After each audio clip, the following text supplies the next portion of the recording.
Le marchand de fantômes. La nature, j'en suis certain, ne m'avait pas destiné à jamais faire mon chemin tout seul dans la vie.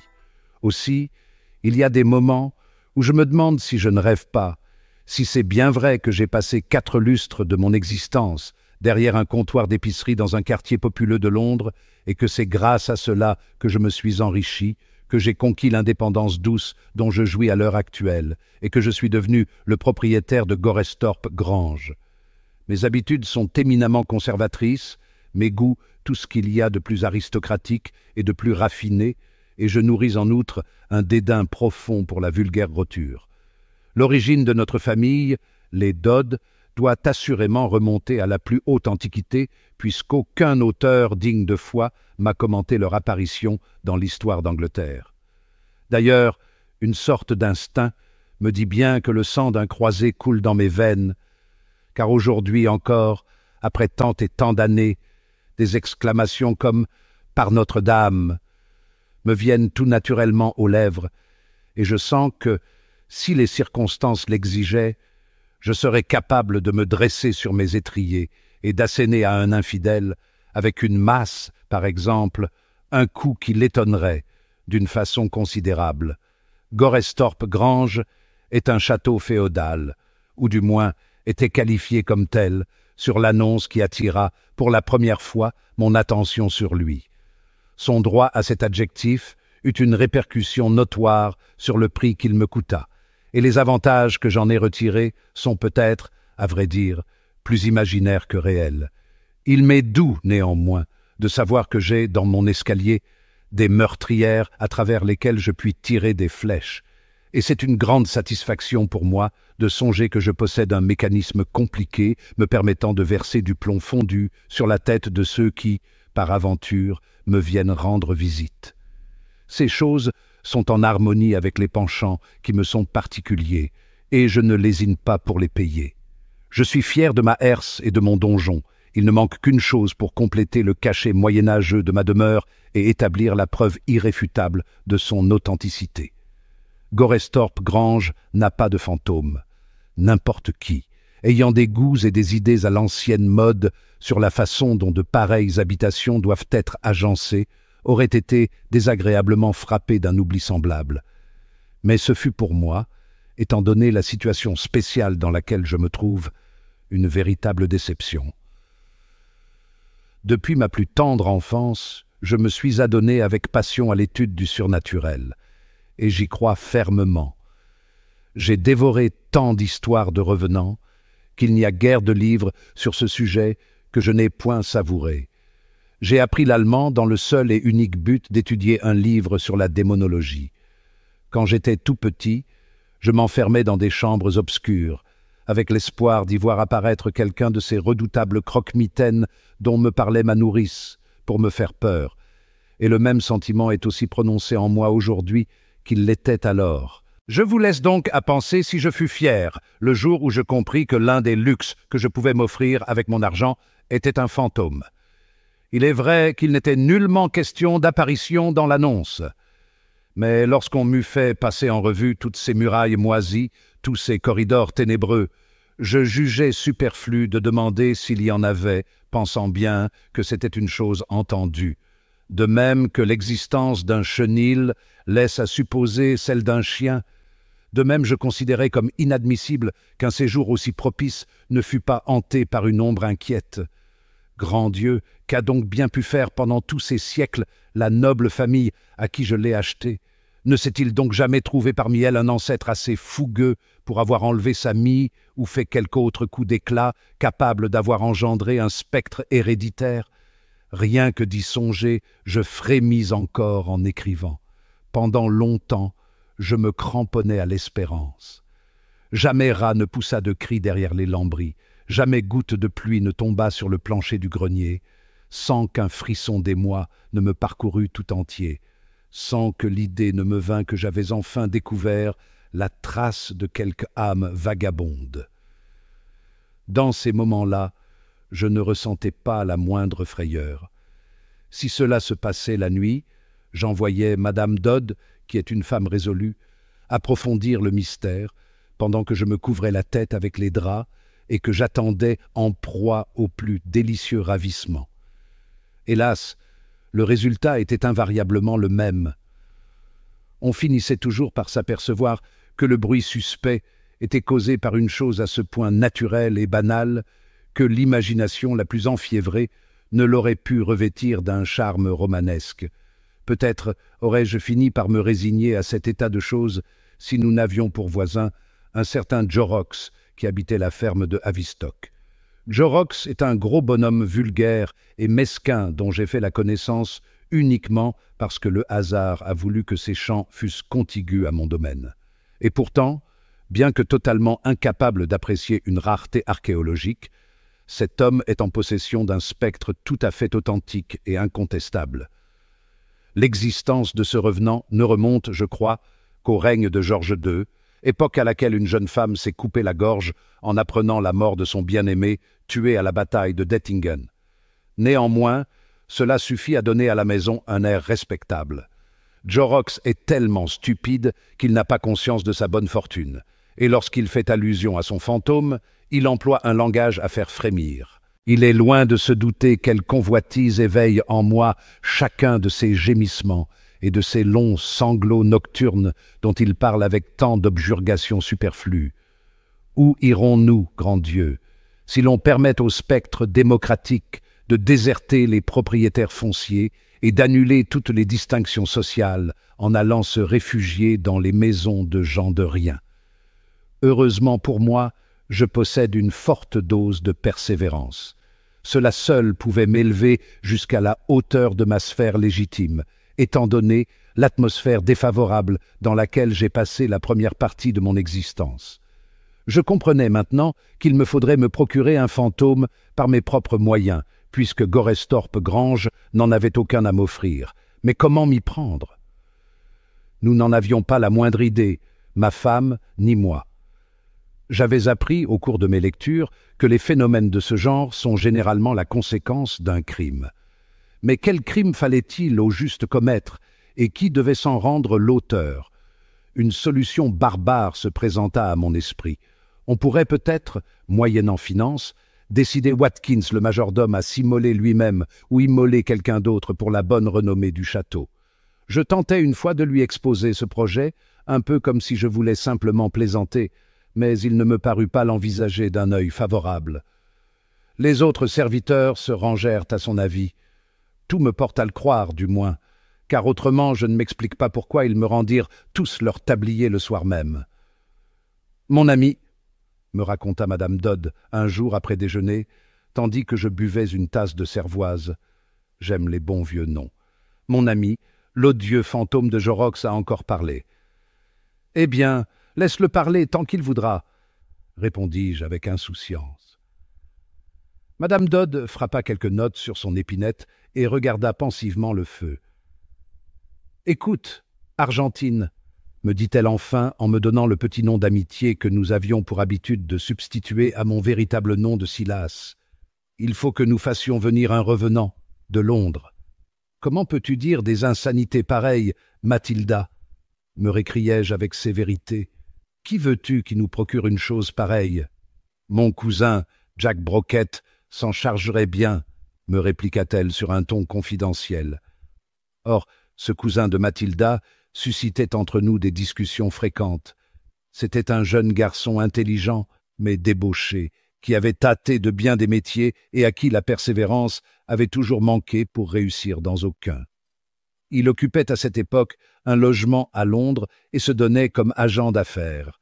Mais en réalité, il vivait surtout d'expédients. Mathilda s'était arrangée pour faire passer entre ses mains la plupart de nos affaires, ce qui, certes, m'épargna beaucoup d'ennuis. Mais je m'aperçus que la commission prise par Jack figurait en général pour une très grosse part dans le détail de ses comptes, au point d'éclipser parfois tout le reste. Aussi me souciai-je assez peu de recourir encore une fois aux bons offices de ce jeune homme. Oh oui, il s'en chargerait très volontiers, insista ma femme en voyant mon air désapprobateur. Tu te rappelles comme il s'en est bien tiré pour cette question des armoiries? Mais, ma chérie, protestai-je, il s'est tout bonnement borné à retrouver l'écusson de l'ancienne famille. Il a retrouvé aussi les anciens portraits de famille, mon ami, me fit-elle remarquer. Convient que Jack a su les choisir d'une manière fort judicieuse. Je songeais à la longue rangée d'ancêtres qui ornaient les murs de ma salle de banquet, depuis le grand et gros voleur normand, en passant par toutes les époques du casque, de la plume et de la dentelle, jusqu'au sombre personnage à la Chesterfield, qui a l'air d'avoir trébuché contre un pilier dans l'angoisse, où l'a plongé le refus d'un manuscrit inédit qu'il serre convulsivement dans sa main droite. Cet argument me laissa sans réplique. Je fus obligé de convenir qu'il avait effectivement bien accompli sa tâche cette fois-là, et que par conséquent, il ne serait que juste de lui adresser une commande, en le gratifiant naturellement de la commission d'usage, pour un spectre de famille, en admettant que cet article fût négociable. J'ai pour principe qu'il faut être prompt en affaires et agir aussitôt que l'on s'est arrêté à une décision quelconque. Le lendemain même, à midi tapant, je gravissais l'escalier de pierre en spirale qui conduit à l'appartement de M. Broquette, admirant au passage toute la séquelle de flèches et de doigts tendus peints sur le mur blanchi à la chaux, qui indiquent tous la direction du sanctuaire de ce monsieur. Ce jour-là, pourtant, tout concours artificiel de ce genre devenait absolument superflu, car la danse du scalp effréné que l'on entendait au-dessus de soi ne pouvait avoir lieu autre part que chez lui, bien qu'un silence de mort l'eût aussitôt remplacé dès que je fus arrivé en haut de l'escalier. La porte me fut ouverte par un gamin que l'apparition insolite d'un client plongea dans la plus évidente stupeur, et je fus introduit en présence de mon jeune ami, qui écrivait fiévreusement sur un grand registre, d'ailleurs posé à l'envers, comme j'eus l'occasion de m'en apercevoir. Les premières salutations échangées, j'exposai immédiatement le but de ma visite. « Écoutez, Jack, déclarai-je, je désire que vous me procuriez un esprit, si la chose est possible. »« Des esprits, vous voulez dire ?» s'exclama le cousin de ma femme en plongeant la main dans la corbeille à papier et en ressortant une bouteille avec autant de promptitude et de dextérité qu'un prestidigitateur. « Buvons un coup !» Je levai le bras dans un geste de muette protestation pour exprimer l'horreur que m'inspirait une pareille libation. Mais en reposant ma main sur le bureau, je m'aperçus que mes doigts s'étaient presque involontairement refermés sur le verre que mon conseiller me tendait. Je me hâtai donc d'en absorber le contenu, de peur que quelqu'un entrât à ce moment et me prît pour un ivrogne. Somme toute, il y avait quelque chose de très amusant dans les excentricités de ce jeune homme. « Pas des esprits », lui expliquai-je en souriant. « Une apparition, un fantôme. Si c'est une chose que l'on puisse trouver sur le marché, je serais très heureux d'entrer en négociation. »« Un fantôme pour Goresthorpe Grange ?» s'informa M. Broquette avec autant d'imperturbabilité que si je lui avais demandé un ameublement. « Parfaitement, » lui répondis-je. « Rien de plus facile, » m'assura mon compagnon en emplissant de nouveau mon verre malgré mes protestations. « Voyons un peu !» Il prit alors sur un rayon un grand mémorandum rouge avec toutes les lettres de l'alphabet échelonnées en marge. « Vous m'avez dit un fantôme, n'est-ce pas? Attendez, c'est à la lettre F que nous allons trouver cela. Farine, forêt, fourneau, fichu, fusil, felouque. Ah, nous y sommes. Fantôme. Volume 9, division 6, page 40 et 1. Excusez-moi. » Et ce disant, Jack grimpa à une échelle et se mit à fouiller dans une pile de registres sur l'un des rayons les plus élevés. J'eus envie de profiter de ce que mon compagnon me tournait le dos pour vider mon verre dans le crachoir. Mais, toute réflexion faite, j'employai son contenu à l'usage auquel il était destiné. « Le voilà !» s'écria mon agent londonien en sautant à bas de l'échelle avec fracas et en déposant sur la table un énorme in-folio manuscrit. Je tiens une nomenclature détaillée de toutes ces choses-là, afin de pouvoir mettre la main dessus dès que j'en ai besoin. Laissez-vous donc faire. Cette eau-de-vie n'est pas méchante. Allez, ici il remplit une troisième fois nos verres. Qu'est-ce que nous cherchions donc? Les fantômes, lui rappelai-je. Ah, c'est juste. Page 41. Nous y sommes. T.H. Fowler et fils, d'Uncle Street, fournisseur de médiums pour la noblesse et la bourgeoisie. Vente de charme, filtre d'amour, momie, horoscope. Il n'y a rien là-dedans qui fasse votre affaire, n'est-ce pas? Je hochai la tête. Frédéric Tabb, continua le cousin de ma femme, seule entreprise de communication entre les vivants et les morts. Propriétaire des esprits de Byron, Kirk White, Grimaldi, Tom Cribb et Inigo Jones. C'est à peu près ce que vous demandez, il me semble. Je ne vois là rien de suffisamment romanesque, objectai-je. Seigneur Dieu, imaginez-vous un fantôme de champion de boxe avec un œil au beurre noir et un mouchoir autour de la ceinture, ou bien un spectre de clown faisant des sauts périlleux et vous demandant « Comment vous portez-vous demain ?» Rien que d'y songer, je sentis une telle chaleur me monter à la tête que je vidai mon verre d'un seul trait et le remplis de nouveau. « En voici un autre, » reprit mon interlocuteur. « Christopher McCarthy, séance bi-hebdomadaire, avec la présence des esprits les plus éminents des temps anciens et modernes. Astrologie, charme, abracadabra, message des morts.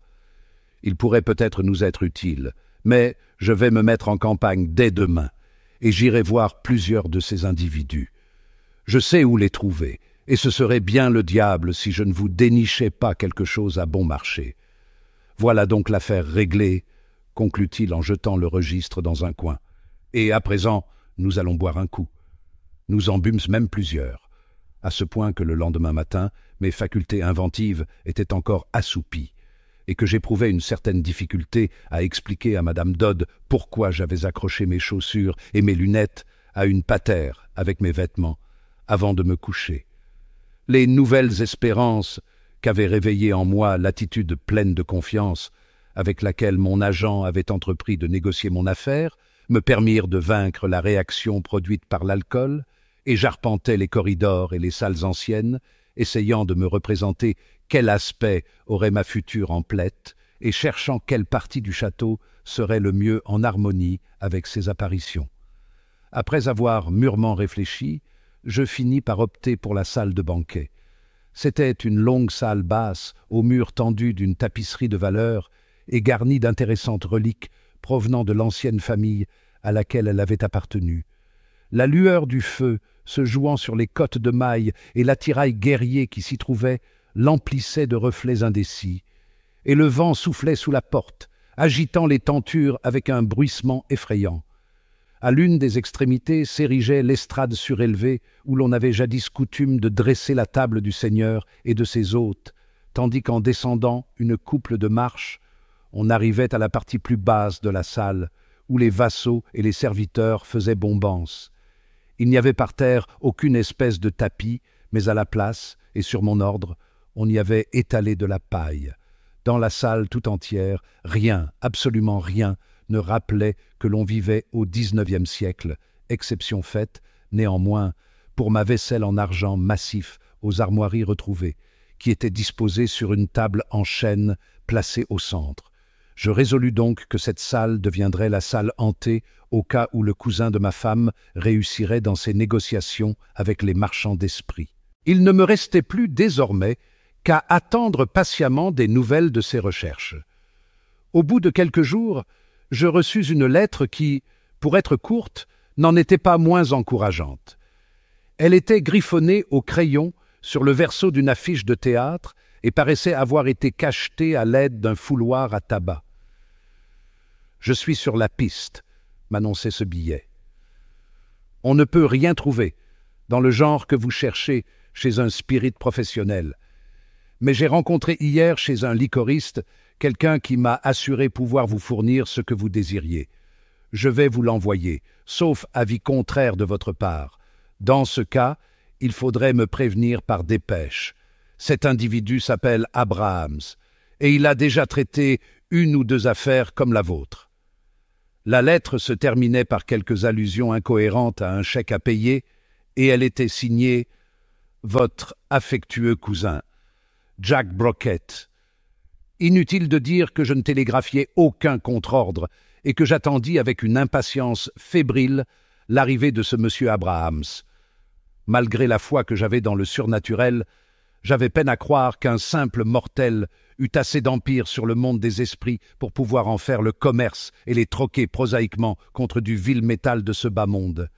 Et pourtant, Jack ne m'avait-il pas affirmé que ce genre de commerce existait réellement, et n'allais-je point recevoir la visite d'un homme au nom hébraïque tout prêt à me le démontrer par des preuves positives, comme il allait devenir tout à coup banal et vulgaire, le fantôme XVIIIe siècle de Jorrocks, si je réussissais à me procurer un véritable revenant moyenâgeux. Je faillis croire qu'on m'en avait envoyé un d'avance, car en faisant le tour du fossé, ce soir-là, avant d'aller me coucher, je surpris une sombre silhouette occupée à examiner le mécanisme de ma herse et de mon pont-levis. Mais son tressaillement de surprise et sa façon précipitée de se sauver à travers les ténèbres ne tardèrent pas à me convaincre qu'elle appartenait au monde terrestre, et j'en conclus que ce devait être quelque galant admirateur d'une de mes servantes chagrinée par le boueux Hellespont qui le séparait de sa belle. Quoi qu'il en soit, la silhouette disparut et ne revint pas, bien que je me fusse attardé un certain temps dans l'espoir d'exercer sur elle mes droits féodaux. Jack Brocket tint parole. Les ombres d'un autre soir commençaient à s'épaissir aux alentours de Goresthorpe Grange, lorsque le son de la cloche extérieure et le bruit d'une voiture qui s'arrêtait m'annoncèrent l'arrivée de M. Abrahams. Je me hâtai de descendre à sa rencontre, m'attendant à le voir escorté d'un assortiment de fantômes. Au lieu de l'individu au teint rougeâtre et au regard mélancolique que je croyais trouver devant moi, je m'aperçus que le marchand de spectres était un petit bonhomme replet, d'aspect robuste, ayant une paire d'yeux d'un éclat et d'une vivacité extraordinaire, et une bouche constamment élargie par un ricanement bon enfant. Je ne lui vis, en fait de marchandise, qu'un petit sac en cuir, jalousement fermé à clé et bouclé par des courroies, qui rendit un son métallique lorsqu'il le déposa sur les dalles, en pierre de la salle. « Comment allez-vous, monsieur ?» me demanda-t-il en me serrant la main avec la plus grande effusion. « Et Madame Dodd, comment va-t-elle? Et tous les autres, comment se portent-ils » Lorsqu'il se fut enfin pleinement assuré que nous n'étions malades ni l'un ni l'autre, M. Abrahams me permit de le conduire au premier étage, où on lui servit un repas auquel il fit beaucoup d'honneur. Quant à son mystérieux petit sac, il ne s'en sépara pas un seul instant et le mit sous sa chaise pendant le repas. Ce fut seulement quand on eut débarrassé la table et que nous restâmes seuls ensemble qu'il se mit à parler de l'affaire qui l'amenait. « Ainsi donc, » me dit-il en tirant des bouffées d'une pipe, « vous voulez que je vous aide à installer un fantôme dans cette maison ?» Je lui répondis que c'était précisément ce que je désirais, tout en m'étonnant en moi-même de ses yeux toujours en éveil, qui continuaient à fureter tout autour de la pièce comme s'il cherchait à faire l'inventaire de ce qu'elle contenait. « Eh bien, vous ne trouverez personne de plus qualifié que moi pour m'occuper de votre affaire. » Si je vous dis cela, continua mon interlocuteur, ce n'est pas pour me vanter, comprenez-vous? Tenez, voulez-vous savoir ce que j'ai dit au jeune monsieur qui m'a parlé de vous dans le bar du Chien Boiteux? Êtes-vous capable de faire ce que je vous demande? Qu'il me dit, essayez plutôt. Que je lui dis, mettez-nous à l'épreuve tous les deux, moi et mon sac. Faites en seulement l'essai et vous verrez. Je ne pouvais pas lui proposer un marché plus loyal, n'est-ce pas? Mon respect pour les capacités commerciales de Jack Brocket s'accrut considérablement. Il semblait, certes, avoir conduit l'affaire d'une façon merveilleuse. Comment? Vous n'allez pas me raconter que vous transportez des fantômes dans votre sac? Voyons, me récriai-je avec méfiance. M. Abraham m'adressa un sourire plein de condescendance. Vous verrez, répliqua-t-il. Pourvu que vous me laissiez choisir mon endroit et mon heure, et pourvu que je fasse usage d'un peu de cette essence de Lucoptolicus, ici, il sortit du gousset de son gilet une petite fiole et me la montra. Vous verrez qu'il n'y a pas de spectre qui puisse me résister. Vous les passerez en revue vous-même et vous ferez votre choix. Je ne peux pas vous proposer un marché plus loyal. Et à quel moment allez-vous commencer? Lui demandai-je avec déférence. À 1h moins 10 du matin, me répondit Abrahams d'un ton résolu. Il y en a qui aiment mieux minuit, mais moi, je préfère 1h moins 10, parce qu'il n'y a pas tant de foule et qu'on peut choisir plus aisément le fantôme que l'on veut. Et maintenant, poursuivit-il en se levant, si vous voulez bien, nous allons faire le tour de vos appartements, et vous me montrerez où vous désirez qu'il apparaisse. Parce que vous savez, il y a des endroits qui les attirent, et il y en a d'autres dont ils ne veulent pas entendre parler. M. Abrahams inspecta nos corridors et nos salles d'un œil qui observait et critiquait tout, palpant les vieilles tapisseries d'un air connaisseur, et se faisant à mi-voix la réflexion que cela s'adapterait admirablement bien. Mais ce fut seulement quand nous arrivâmes à la salle de banquet, sur laquelle j'avais moi-même arrêté mon choix, que son enthousiasme parvint à son comble. « Voilà l'endroit qu'il nous faut !» s'exclama-t-il en dansant, pareil lui-même à un petit gnome, autour de la table où était disposée mon argenterie. « Voilà l'endroit qu'il nous faut. Nous ne trouverons jamais de meilleur emplacement que celui-ci. Une belle pièce, d'aspect solide et noble. Pas de ces blagues nickelées, comme on en voit tant. Voilà comment on doit faire les choses, monsieur. À la bonne heure, au moins, ici, il y a de la place pour les faire glisser. Demandez qu'on m'apporte de l'eau-de-vie et la boîte de cigares. Moi, je vais m'asseoir ici, près du feu, et exécuter les préliminaires, ce qui est plus compliqué que vous ne sauriez l'imaginer, car ces diables de fantômes se comportent parfois d'une manière épouvantable, tant qu'ils ne savent pas à qui ils ont affaire. En restant ici, vous risqueriez fort d'être écharpé par eux. Laissez-moi me débrouiller tout seul avec eux, et à 00:30, revenez me trouver. À ce moment-là, ils seront redevenus calmes. La requête de M. Abrahams paraissait assez raisonnable en somme. Je le laissai donc assis sur sa chaise devant le feu, les pieds sur le manteau de la cheminée, et avec, à portée de sa main, une quantité de réconfortant suffisante pour lui permettre de tenir tête à ses réfractaires visiteurs. De la pièce au-dessous dans laquelle j'étais descendu rejoindre Madame Dodd pour y attendre l'heure fixée, j'entendis qu'après être resté assis un certain temps, il se levait et se mettait à arpenter la salle d'un pas rapide et impatient. Nous l'entendîmes ensuite essayer la serrure de la porte, puis dans la direction de la fenêtre, un gros meuble lourd sur lequel il monta, selon toute vraisemblance, car j'entendis grincer les charnières rouillées des fenêtres à petits vitraux losangés qu'il repliait en arrière, et je savais qu'elle était située à plusieurs pieds au-dessus de la portée du petit homme. Ma femme prétend l'avoir entendu. Après cela, murmurer rapidement quelques mots incompréhensibles, mais peut-être n'était-ce qu'un effet de son imagination.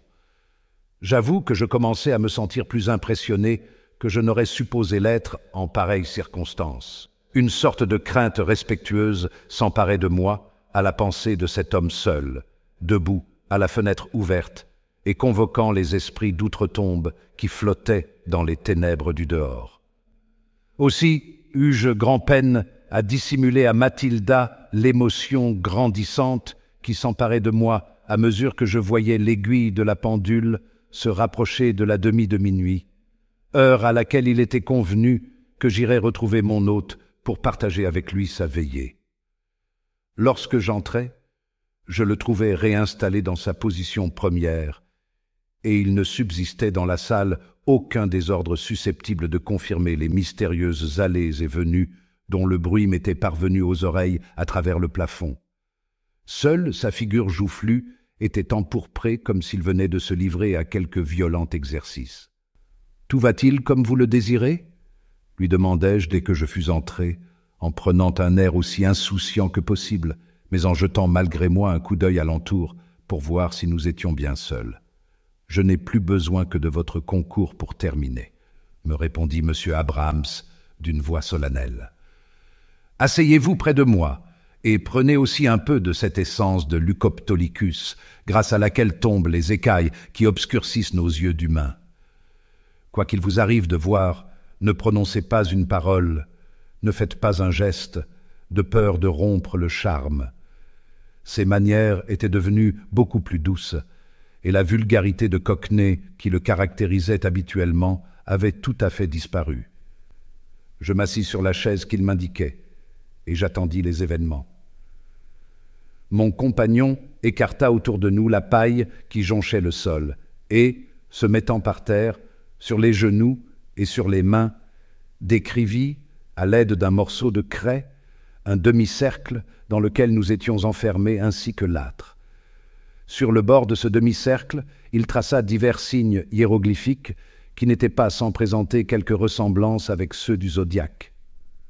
Ensuite, il se releva et récita une longue invocation, débitée avec une telle rapidité qu'on aurait dit un seul mot gigantesque, d'une langue bizarre et gutturale.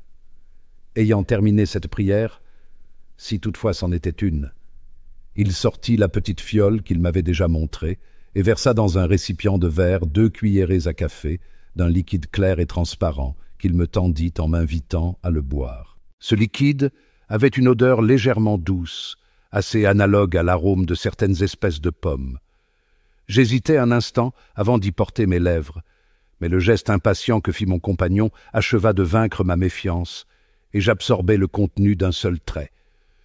Ce n'était pas désagréable au goût, et comme cela ne me produisit aucun effet immédiat, je me renversai dans mon fauteuil et j'attendis ce qui allait se passer.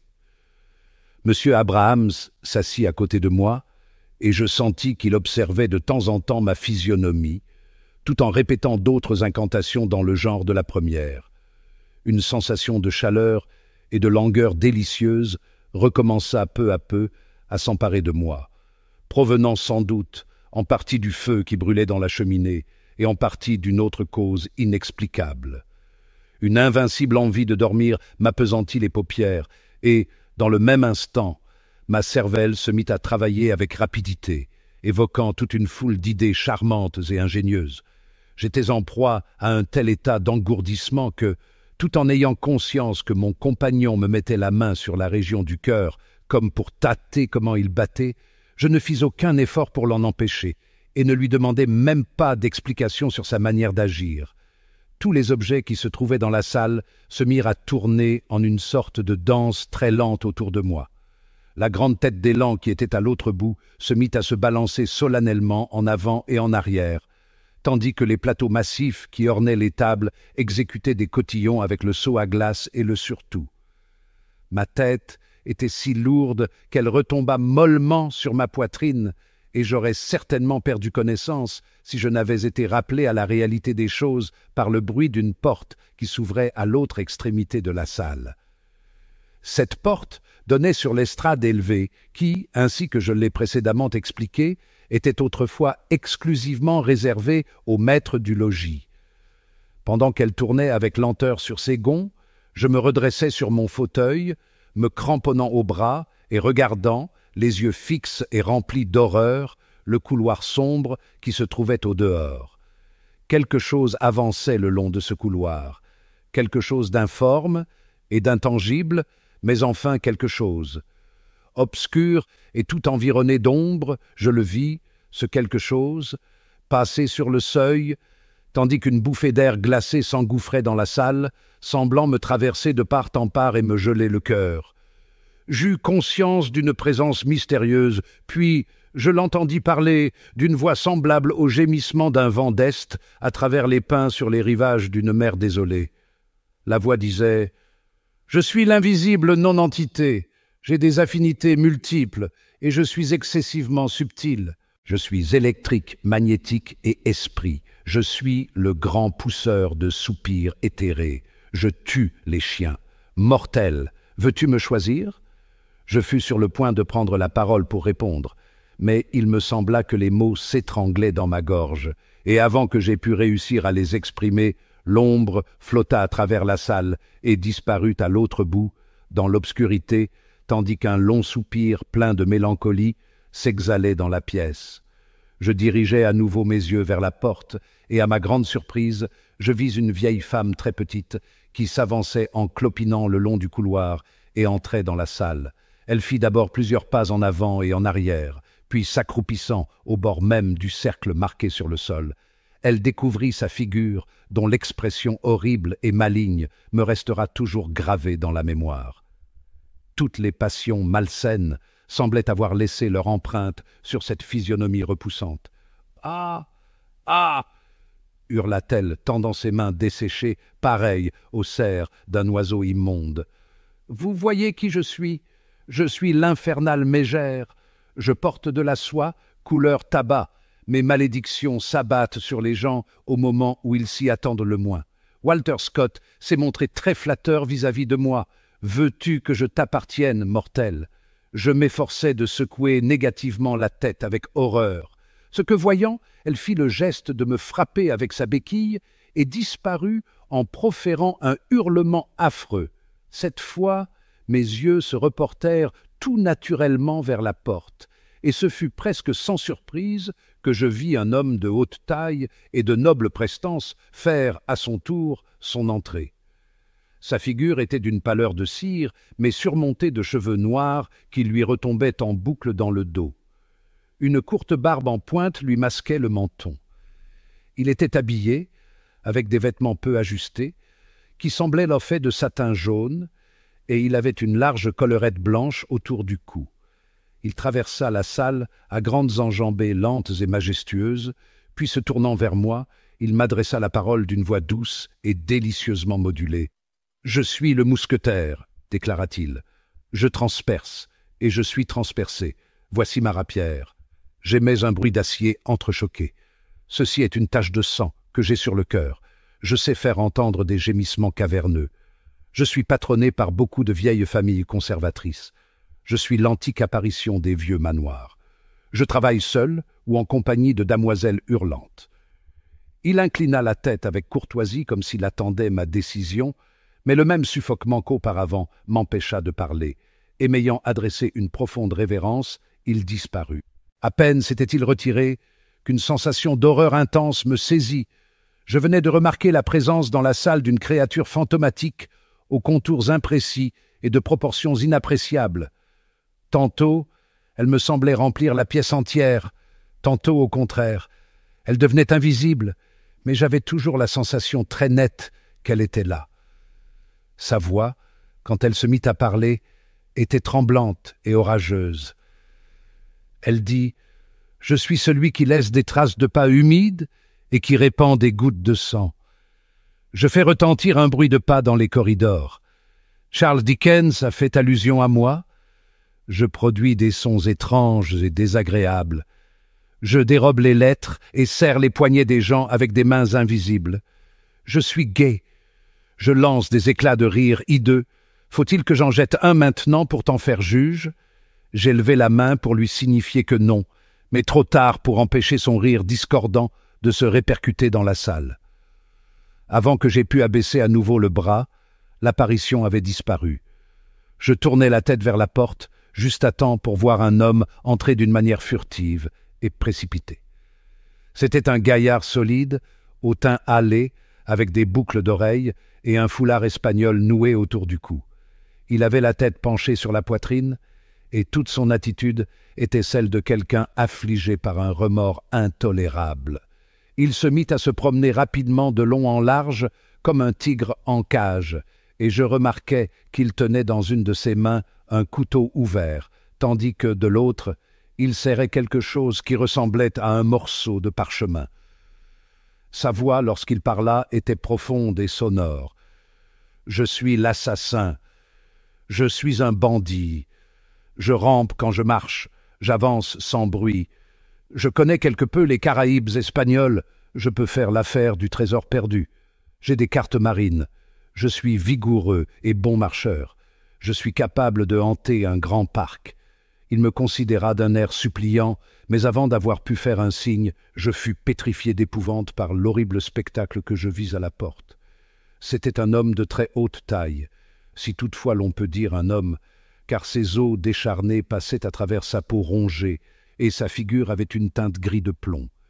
Il était enveloppé d'un drap qui s'enroulait autour de lui et qui formait au-dessus de sa tête un capuchon, dans l'ombre duquel des yeux méchants profondément enfoncés dans des orbites effrayantes étincelaient et pétillaient comme des braises rouges. Sa mâchoire inférieure était retombée sur sa poitrine, laissant voir une langue sèche et noire. Je frissonnais et me reculais en voyant cette apparition s'avancer jusqu'au bord du cercle. « Je suis le glaceur de sang américain », expliqua-t-elle d'une voix qui semblait provenir de dessous terre. « Tous les autres sont faux. Je suis l'incarnation d'Edgar Poe. Je suis d'une méticuleuse atrocité. Je suis un spectre qui soumet les gens de basse caste. Remarque mon sang et mes os. Je sème l'effroi et la nausée. Je n'ai besoin d'aucun secours artificiel. Je travaille avec des linceuls, un couvercle de cercueil et une batterie galvanique. Je fais blanchir les cheveux en une nuit. La créature tendit vers moi ses bras décharnés d'un geste implorant, mais je secouai la tête et elle disparut, laissant derrière elle une odeur écœurante et pestilentielle. Je retombais au fond de mon fauteuil, si accablé de terreur et de dégoût que je me serais volontiers résigné à renoncer complètement à avoir un fantôme si je n'avais eu la certitude que cette apparition fut la dernière de la hideuse procession. Un léger bruit de vêtements traînant à terre m'avertit qu'il n'en était pas ainsi. Ayant relevé la tête, je vis une silhouette blanche sortir du corridor et s'avancer dans la lumière.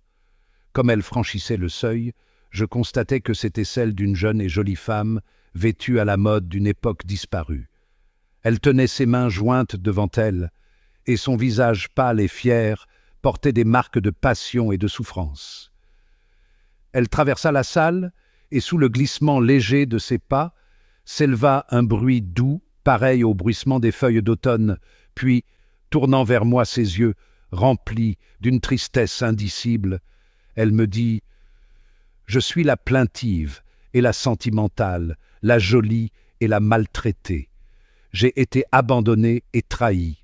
La nuit s'élèvent mes sanglots et je rôde le long des corridors. Mes antécédents sont éminemment respectables et, en général, aristocratiques. Mes goûts sont esthétiques. Je me plairais bien au milieu de vieux meubles de chêne comme ceux-ci, avec un peu plus de cottes de mailles, peut-être, et beaucoup de tapisseries. Ne voulez-vous pas me prendre ?» Sa voix, lorsqu'elle termina, s'éteignit en une belle cadence, et la jeune femme allongea les mains vers moi comme pour me supplier. J'ai toujours été sensible aux influences féminines. Et puis, que serait le fantôme de Jorrocks auprès de celui-ci? Pouvais-je rien trouver de meilleur goût? Ne m'exposais-je pas à endommager mon système nerveux en laissant défiler encore devant moi d'autres créatures comme la précédente si je ne me décidais pas tout de suite? Elle m'adressa un sourire séraphique, comme si elle devinait ce qui se passait dans ma cervelle. Ce sourire acheva de me décider. « Elle fera mon affaire », m'écriai-je, et tandis que, dans mon enthousiasme, je faisais un pas vers elle, je sortis du cercle magique tracé autour de moi. « Argentine, nous sommes volés !» J'ai vaguement conscience d'avoir entendu prononcer, ou plutôt hurler, ces mots à mes oreilles un grand nombre de fois, sans pouvoir parvenir à en comprendre la signification. Il me semblait que le violent battement de mes tempes se rythmait avec eux, et je fermais les paupières, bercé par ce murmure « Voler, voler, voler !» Une vigoureuse secousse me les fit cependant rouvrir, et la vue de Madame Dodd, dans le costume le plus sommaire et l'humeur la plus furibonde, me fit une impression suffisante pour me permettre de rassembler mes idées éparses et de me rendre compte que j'étais étendu par terre sur le dos, la tête au milieu des cendres tombées du feu de la veille au soir, et tenant à la main un petit flacon de verre. J'essayais en chancelant de me remettre sur pied, mais je me sentis dans un tel état de faiblesse et de vertige que je fus obligé de me rasseoir dans un fauteuil. À mesure que mon cerveau s'éclaircissait, stimulé par les exclamations de Mathilda, je commençais à me remémorer petit à petit les incidents de la nuit.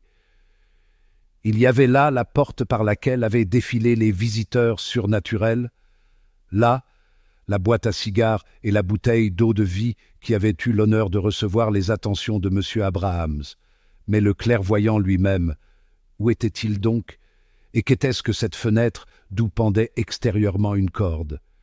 Et où donc, oh, où donc, était passée la gloire de Goresthorpe Grange, la meilleure vaisselle d'argent qui devait faire les délices de tant de générations de Dodd? Et pourquoi Madame Dodd était-elle debout dans le jour blême de l'aube et se tordait-elle les mains en répétant son refrain monotone? Ce ne fut que très lentement que mon cerveau obscurci parvint à remarquer toutes ces choses et à établir les rapports qui existaient entre elles.